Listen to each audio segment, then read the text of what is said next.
네, 반갑습니다. 사랑합니다. 어,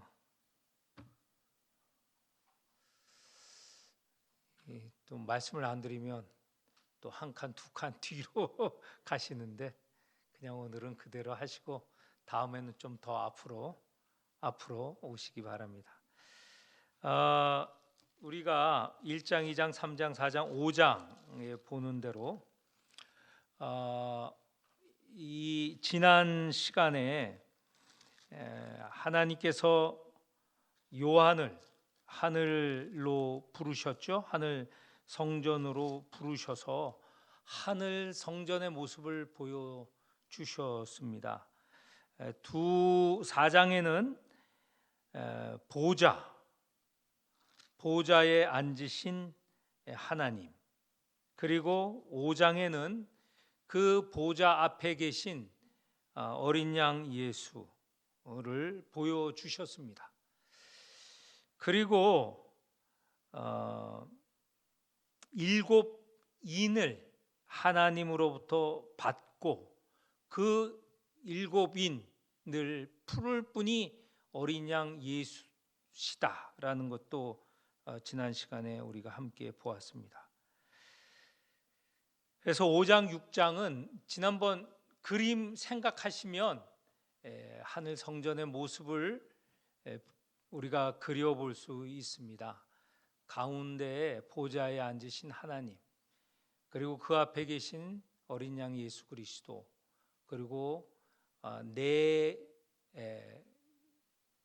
동물, 그리고 24성인, 24장로, 그리고 하늘 천사들, 이런 것들을 우리가 그려볼 수 있는 것이죠. 그런데 오늘 6장부터 본격적으로 요한계시록을 쓰는 목적의 구체적인 내용이지만 상징적으로 표현되는 것이 이제 앞으로 계속 진행될 것인데 6장, 7장, 8장, 5절까지는 하나님이 갖고 계셨던 두루마리, 그 두루마리가 7번 도장이 인이 찍혀져 있는 그런 두루마리를 갖고 계셨는데 그 두루마리 안팎으로는 글자가 가득 써져 있습니다. 그 글자는 이 인이 펴져야 두루마리를 읽을 수 있는 것인데 그 두루마리를 필 수 있는 분이 누구일까? 그래서 그 하늘 성전으로 불림을 받은 요한이 그것이 풀리지 못하는 것을 안타까워 울고 있을 때 그 인을 풀 수 있는 분이 어린 양이시다. 지난 시간 5장 6절에 보면 내가 또 보니 보좌와 네 생물과 장로들 사이에 한 어린 양이 서 있는데 일찍이 죽임을 당한 것 같더라. 그에게 7뿔과 7눈이 있으니 이 눈들은 온 땅에 보내심을 받은 하나님의 7 영이더라. 그 어린 양이 나와서 보좌에 앉으신 이의 오른손에서 두루마리를 취하시더라. 그리고 6장에 넘어가서 오늘 우리가 읽은 본문에 보면 6장 1절에 내가 보매 어린 양이 7인 중에 하나를 떼시는데 하면서 이 뗄 때마다 환상이 보여집니다. 그러니까 7인을 뗄 때 7장면이 이 요한에게 보여진 것이죠. 그런데 6장 7장 그 인을 떼며 나오는 동물 또 일어난 일을 진짜 역사 안에서 일어나는 일로 똑같은 일로 일어난다라고 생각하는 것은 어리석은 생각입니다. 그런 것을 많은 이들이 그렇게 해석을 해요. 그래서 언제 흰말을 탄 사람이 나오는가, 언제 붉은 말을 탄 사람이 나오는가, 그리고 그가 행한 일은 언제 일어나는가, 이걸 따지는 사람들이 있어요. 그래서 무리하게 역사상 어떤 사건과 이 지금 요한 계시록 6장 7장에 일어난 일과 결부하여서 해석을 하다 보니 엉뚱한 해석이 되는 것이죠. 이 6장 7장 그리고 이후에 일곱 임뿐만 아니라 일곱 나팔, 일곱 대접 다 역사적으로 딱 맞아 들어가는 그런 사건을 예언한 내용이 아니라는 거예요. 그러면 무엇이냐? 이것은 다 상징을 말합니다. 예를 들면 이제 6장 가운데 일곱 인 가운데 첫 번째 인 떼고 두 번째, 세 번째, 네 번째 인을 뗄 때 나오는 이 장면들은 우리 믿는 이들이 이 땅을 살면서 당하는 고난의 내용들이라는 거예요. 그리고 다섯, 여섯, 일곱 번째 인을 뗄 때 나타나는 것으로 우리가 이 고난을 어떻게 극복하고 이겨낼 것인가 라는 그런 말씀을 주신다는 것이에요. 그러니까 그대로 해석을 하면 안 되고 그대로 받아들이면 안 되고 이것을 해석을 해야 된다. 이 상징, 이 사건이 무엇을 말하는가라는 것을 알아야 된다는 것이죠. 이럴 때 하나님께서 요한에게 보여주시는 이 일곱 가지 장면, 이거는 그러면 엉뚱하게 전적으로 만들어낸 그런 이야기냐? 그건 아니라는 거예요. 이 요한이 있는 당시에 일어난 여러 역사적인 사건, 이야기들을 채용하여서 이 이야기를 쓰면, 이 요한계시록 6장 7장을 쓰면 사람들이 그것은 지금 말하는 첫 번째 흰말이 나오는 것은 뭘 말하는지 깨닫게 된다는 거예요. 그러면서 그때 있었던 사건, 그 사건에 대한 경험, 그래서 그때 당한 고난, 그것을 통하여서 이것을 읽으면서 단지 만들어낸 이야기가 아니고 생생한 이야기로 받아들여지고 앞으로 살아나갈 때 그런 고난이 있고 그런 사건이 있을 때 믿음으로 이겨낼 수 있도록 하게 하신다는 것입니다. 먼저 첫 번째 인을 뗐을 때 두 번 2절에 보니 흰말이 나타나고 그 흰말을 탄 자가 어떤 모습이냐면 2절 활을 가졌고 면류관을 받고 나아가서 이기고 또 이기려 하더라. 여기에 보면 흰말이 나오고 흰말을 탄 자가 활을 들고 있어요. 그리고 싸울 때마다 이긴다는 거예요. 이게 뭘 말하는 건지. 근데 당시대에 요한이 이 글을 쓸 때, 이 요한계시록 6장 1절 2절을 쓸 때에 이 요한계시록을 읽는 사람은 이 사건이 무엇인지 알 수 있었다는 거예요. 그럼 어떤 얘기냐? 당시대에 로마 제국이 온 세상을 평정을 했잖아요. 그런데 로마 세력에게 도전하는, 그리고 굉장히 강한 민족이 있었고 군대가 있었어요. 이 파르티아라는 지역에 있는 그 군대는 엄청 강한 군대. 그래서 막강한 로마 군도 무서워하고 두려워했던, 싸우다가 밀리고 지고, 그래서 그 군대가 들어오면 로마 제국이 짓밟히고 제국 밑에 있는 사람들이 위험을 느끼고 있었다는 거예요. 근데 그 사람들의 특징이 뭐냐면 말을 타는데 말 타면서 활을 쏠 수 있는 능력이 있었던 그런 민족이라는 거예요. 그래서 1장 1절 2절은 바로 그런 고난, 로마 식민지 사회 밑에 사는 것도 힘들고 어려운 일이지만 그런 무서운 민족, 싸움을 잘하는 민족이 들어와서 그 땅을 모두 짓밟고 위협하는 게 두려웠던 시기에 그것을 두고 이런 1절 2절과 같은 용어를, 흰말, 그리고 그 말 탄 자는 활을 들고 싸울 때마다 이겼다라는 것을 내용을 쓴 거죠. 그러면 사람들이 이걸 읽으면서 뭘 말하는지 알고 있고, 앞으로도 우리 삶에 이런 일들이, 고난이 또는 침략이, 침입이 있을 테인데 어떻게 할 건가 는 것을 대비할 수 있다는 것이죠. 두 번째 인을 뗄 때 보면 붉은 말이 나오고 그 탄자가 화평을 제하여 버리고 서로 죽이고 또 큰 칼을 받았더라.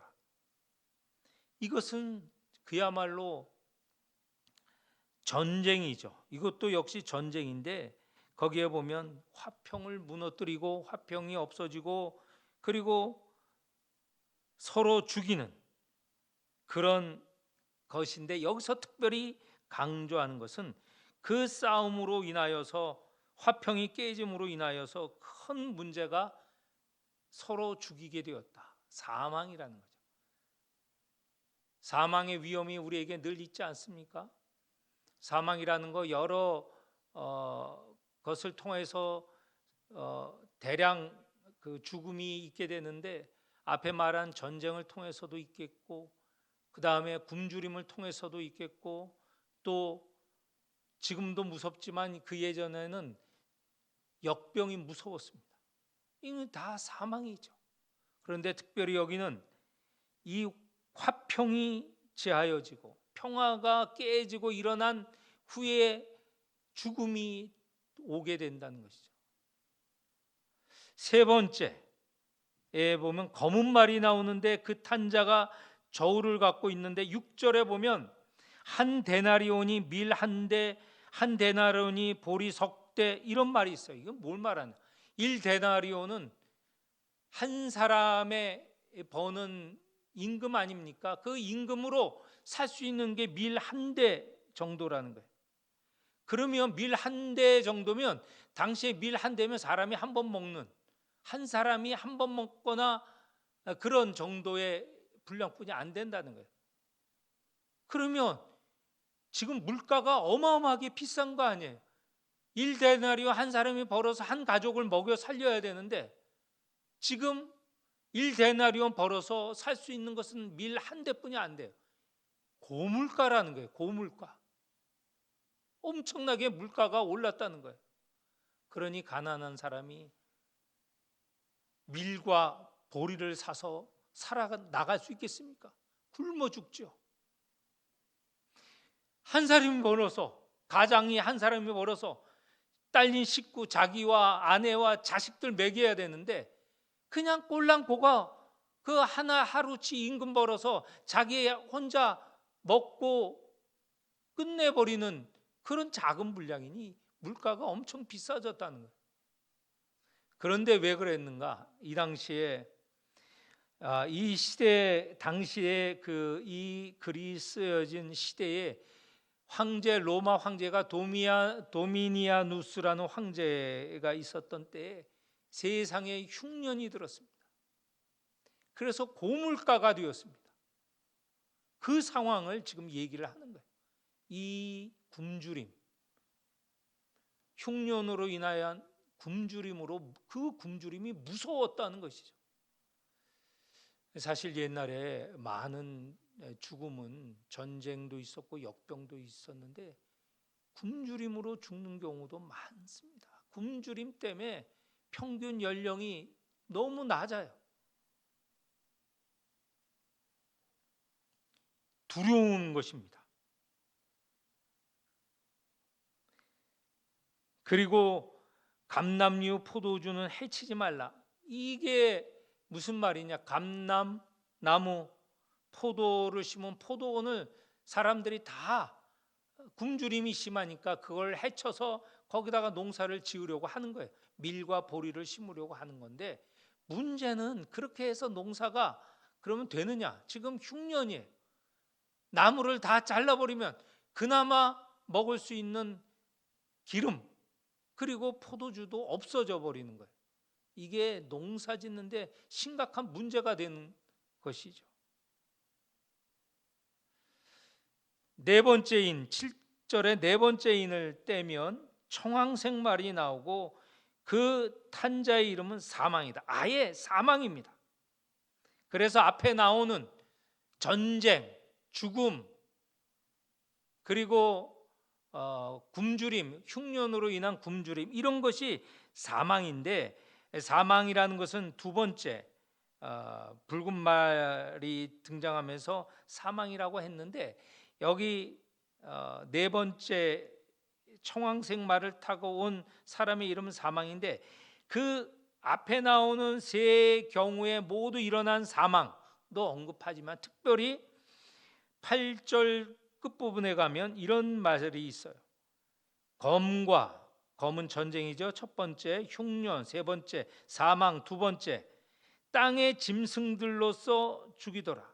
땅의 짐승들도 죽이는, 이거는 자연이 파괴되고 그리고 동물도 살아갈 수 없는 세상, 이런 자연의 파괴를 말하는 것입니다. 그래서 첫 번째, 두 번째, 세 번째, 네 번째 다 보면 전쟁 첫 번째, 두 번째는 죽음, 세 번째 흉년, 굶주림, 네 번째 이 자연 파괴까지 다 사람으로 살아갈 때 당하는 정말 큰 위기죠. 요즘 저 중동의 팔레스틴 지방에 큰 비극이 일어나고 있어요. 팔레스틴 지방은 2000년 전 예수님 당시 때까지는 이스라엘이 살았어요.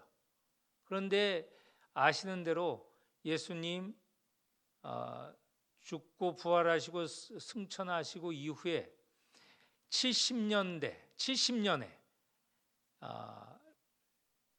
이스라엘이 로마에게 무너졌습니다. 망하였습니다. 그리고 이스라엘에 있던 사람들, 유대 지방과 예루살렘에 있는 사람들은 다 쫓겨나갔어요. 특별히 예루살렘, 수도 예루살렘에는 사람이, 유대인들이 살 수가 없어요. 금하였습니다. 그리고 2000년 동안, 거의 1900년 동안 거기에는 이스라엘 사람이 살지 않고 거기에 살던 팔레스틴 사람들이 살았어요. 원래 살던 사람들이 그 유대인이 나간 전체 지역을 살고 있었어요. 그런데 거기에 1900년이 지난 후에 이스라엘 유대인들이 어디 갈 데가 없어서 세상을 떠돌다가 다시 팔레스타인 지방으로 들어왔습니다. 그렇게 들어왔을 때는 소수였는데 점점점 미국의 도움을 받아서 그들이 힘을 길러서 2000년 동안 살고 있던 팔레스틴 사람을 쫓아냈어요. 지금도 쫓아내고 있어요. 그 중에 팔레스틴 지방 가운데 한 지역이 가자 지역이 있어요. 성경에도 가사라고 번역돼요. 가자 지역이 있는데 거기에 팔레스틴 사람이 살고 있는데 거기에 있는 사람들과 이스라엘이 지금 싸우고 있는 거예요. 그래서 그때 지금 계속 우리가 기도했던 팔레스틴 전쟁이 끝나게 해달라라는 것은 이 막강한 이스라엘 군이 작은 지역에, 가자 지역에 살고 있는 거기에 미처 수십만 분이 안 되는 이 팔레스틴 사람을 다 몰살시키려고 해요. 그래서 한번 공습하면 수십 명, 수백 명이 그냥 죽어요. 그리고 지금 어떤 일이 있었느냐, 거기에 오랫동안 몇 년 지금 전쟁을 치르는데 최근 한 달 전부터, 3주 전부터 모든 식량이 들어가는 것을 막고 있어요. 그야말로 굶주림으로 아이와 어른들이 굶주려 죽고 있습니다. 그런데도 유엔이라든가 인도적인 단체에서 식량을 집어넣으려고 하면 이스라엘 군인이 막고 못 들어가게 하고 있어요. 그냥 생으로 죽고 있어요. 굶주려 죽고 있어요. 저는 매일매일 그것을 지금 읽고 있습니다. 인간이 얼마나 악독하면 굶주려 죽일 수 있는가. 그것도 한두 명도 아니고 수십만 명을 굶주려 죽이려고 하고 있는 거예요. 굶주린다는 것은 무서운 것입니다. 그 예전 2000년 전에 예루살렘이 로마군과 싸우다가 그 로마군이 그 성을 둘러치니 몇 년을 싸웠어요. 그 안에 비극이 일어났습니다. 사람을 잡아먹는 일도 생겼어요. 그 옛날 바벨론이 침공했을 때 마찬가지로 예루살렘이 또 그걸 방어하다가 여러 해를 방어하다가 일어난 일이 사람을 잡아먹는 일도 있지 않았습니까? 어머니가 아이를 삶아 먹습니다. 이런 일이 있었어요. 그런데 지금 이 계명천지 지금 이 세상에 굶주려 죽이려고 하는 일이 일어났다는 거예요. 무서운 일입니다. 이런 일이 언제고 반복이 될 수 있다는 것입니다. 9절 이하에 보면 5번째 인이 떼어집니다. 그런데 이것은 앞에 4번은 말이 나오고 여러 비극적인 상황이 나오는데 여기는 약 그 상황이 좀 달라졌습니다. 9절 이하에 보면 9절 중반에 보면 하나님 말씀과 그들이 가진 증거로 말미암아 죽임을 당한 영혼들이 하늘 제단 아래에 있어 큰 소리로 이르되 10절입니다. 거룩하고 참되신 대주제여 하나님을 부르는 것이죠. 어느 때까지 우리가 피를 흘려 고난을 당할 것인가요? 이렇게 묻습니다. 그러니 이 지금 하나님께 아뢰는 사람은 이 지상에서 순교를 당한 사람이에요. 그리고 하늘에 올라가서 하나님 앞에 지금 고하는 사람입니다. 언제까지 이 지상에 자기는 지금 지상에서 순교를 당하여 하늘에 올라온 것 아닙니까? 그런데 이 지상에서 언제까지 이런 비극, 믿는 이들이 고난을 받아 죽임을 당하는 이런 일이 있을까요? 정말 심각한 질문 아니에요? 우리가 사는 동안 믿음으로 살아나갈 때 당하는 고난이 있습니다. 순교까지는 당하지 않더라도 고난이 계속되는 것이죠. 언제까지 우리에게 이런 고난을 그냥 두시렵니까? 그렇게 물었을 때 11절 그렇게 기도하는 자들에게 흰 두루마리를 주시고, 이 두루마리는 부활을 말하는 것입니다. 죽음에서의 부활은 죽음을 이긴다는 뜻도 있죠. 우리가 부활절날 흰 옷 입지 않습니까? 상징인데 죽음에서 이긴 모습, 그 색이 부활 흰색입니다. 이 하늘에 온 이렇게 하나님께 묻는 이들은 부활한 자들입니다. 그러면서 11절 중반에 아직 잠시 동안 쉬되 너희들은 흰옷을 입고 쉬되 그들의 동무 종들과 형제들도 자기처럼 죽임을 당하여 지상에서 죽임을 당하는 순교를 당하는 사람이 있을 터인데 그 수가 채워질 때까지이다. 아직 이 지상의 역사는 지금도 계속되고 마지막 종말이 올 때, 다시 말해서 그 순교자가 채워질 때 그 고난이 끝날 거다, 이렇게 말씀을 하시는 것입니다. 12절에는 그러면 종말의 어떤 모습일까? 12절서부터 6째 인을 뗄 때 그 종말의 모습이 나옵니다. 거기에 보면 12절 중 큰 지진이 나고 해가 어두워지고 달이 피로 물들고 하늘의 별들이 떨어지고 하늘은 두루마리처럼 말리고 각 14절입니다. 산과 섬이 자리에서 옮겨가는 일들. 그래서 모든 이들 15절에 보면 모든 이들이 숨어 들어가고 16절에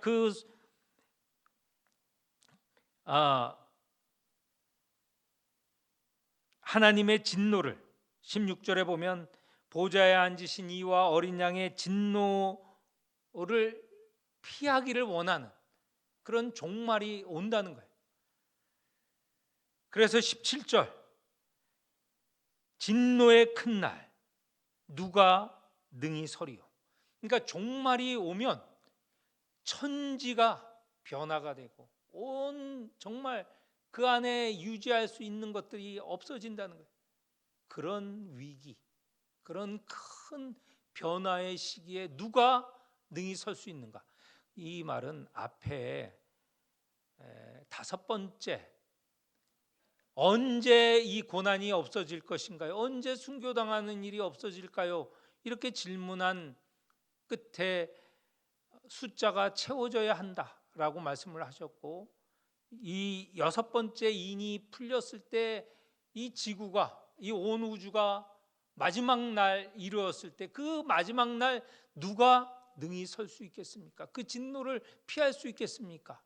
라는 게 17절의 이야기입니다. 우리 이거 고민하잖아요. 종말이 오면 나는 피할 수 있을까? 나는 살아날 수 있을까? 또는 당장 종말은 아니더라도 다섯 번째 그 인이 풀렸을 때처럼 이런 고난, 힘든 것이 많을 때 언제까지 이런 고난을 참아내야 하는가요? 그에 대한 답이 7장입니다. 7장에 보면 이 고난에서 피할 자, 그리고 이 천지가 변하는 데에서 능히 살아날 수 있는 자가 누구인가? 7장에 보면 네 천사와 이야기가 나오고 또 다른 천사 이야기가 나옵니다. 네 천사는 3절에 보면 그 네 천사는 끝부분에 땅이나 바다나 나무를 해하려고 하는 천사입니다. 그러니까 정말 마지막 날 이렇게 이것을 주관하는 네 천사들인데, 그런 고난과 천지의 변화 가운데서 그렇게 주관하는 천사들 가운데에서 우리를 살리는 다른 천사가 있어요. 2절에 보면 7장 2절입니다. 다른 천사가 살아계신 하나님의 인을 가지고 3절에 보면 우리가 우리 하나님의 종들의 이마에 인칠 때까지 이런 고난 속에서 살아나게, 피하게, 그리고 천지의 변화 가운데 서 있을 수 있도록 한다는 것이에요. 그렇게 할 수 있는 사람은 하나님께서 보낸 천사를 통하여 이 이마에 인을 받은 사람입니다. 도장을 받은 사람이에요. 그 숫자가 4절에 보면 14만 4천이에요. 그래서 14만 4천을 쭉 나열하고 있어요. 5절, 6절, 7절, 8절. 그러면 14만 4천인데, 이것은 지상에서 계속되는 지금 역사입니다. 우리도 14만 4천에 들어가야 되죠. 이 고난 가운데 견뎌야 되고 마지막 종말에 설 수 있는 자가 되어야 되죠. 그런 자는 하나님이 우리 이마에 찍으신 인친 자, 그런 사람으로 우리가 속해 있어야 합니다.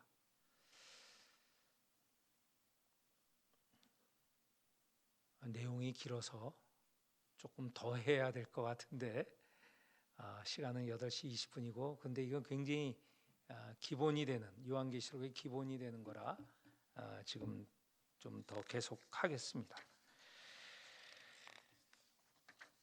자,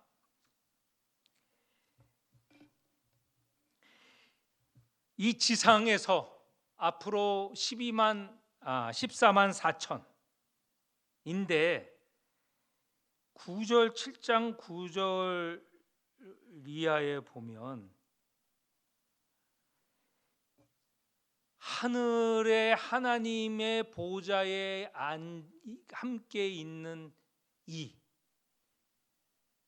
그런 이에 대한 언급이 있어요. 이것은 하늘 교회에 대한 언급입니다. 말씀입니다.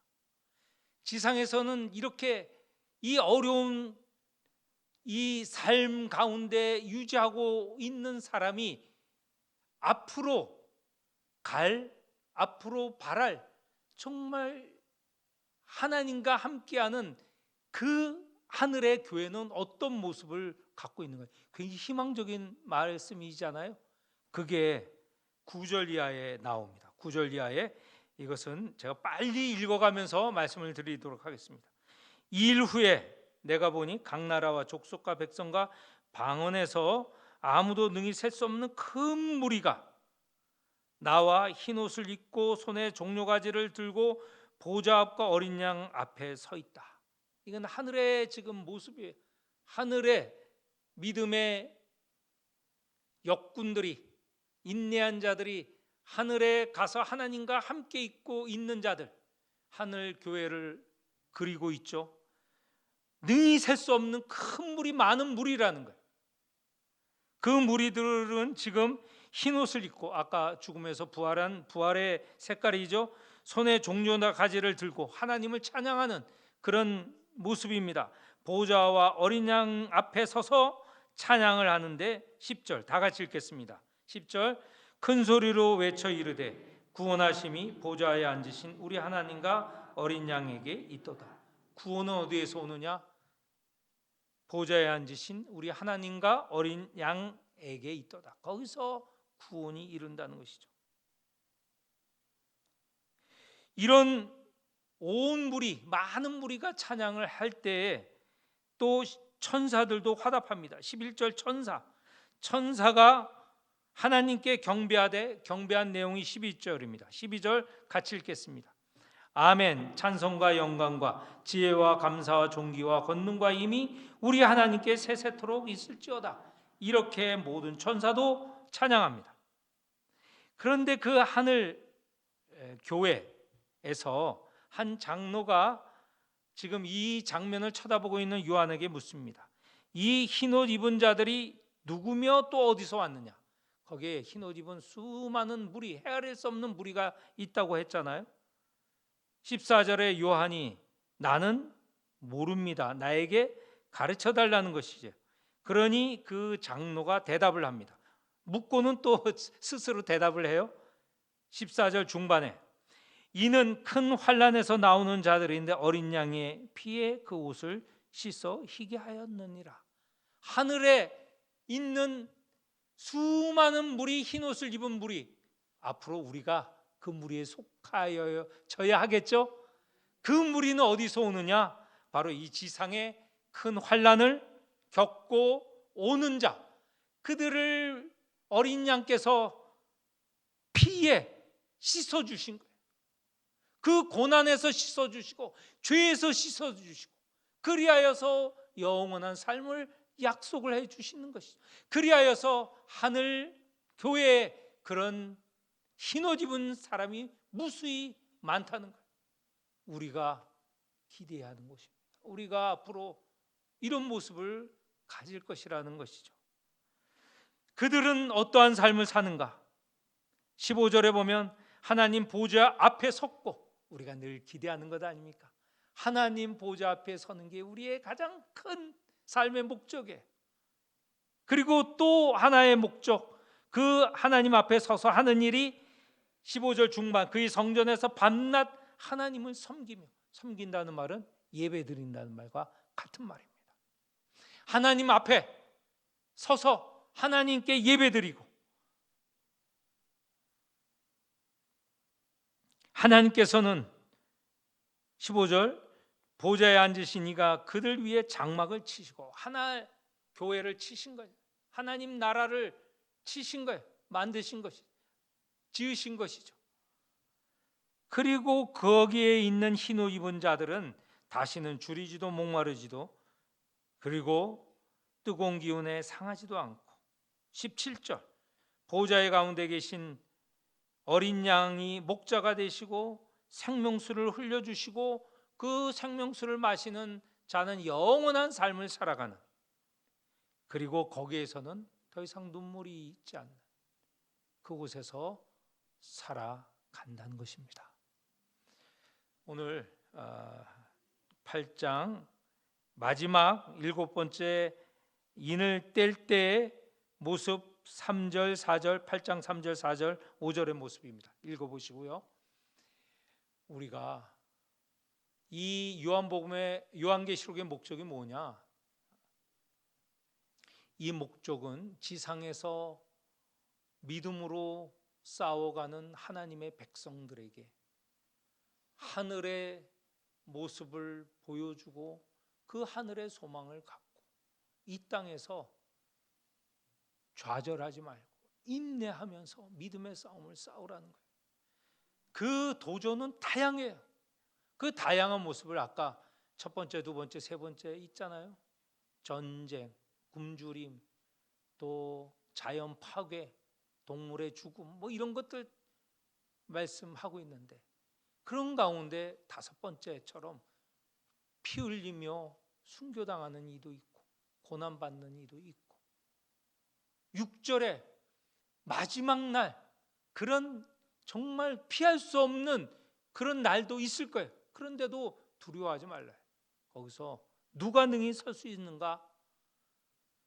주님께서는 14만 4천 명을 부르실 것이고, 근데 하늘에 가서 봤더니, 하늘 성전에 봤더니, 하늘 교회를 봤더니 거기는 무수히 많은 흰옷 입은 사람들이 있었다는 거예요. 있다는 거예요. 그것을 눈으로 본 거예요.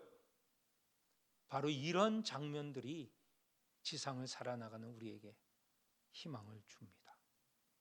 이 희망을 가지고 살아가시는 성도들이 되시기를 축원합니다.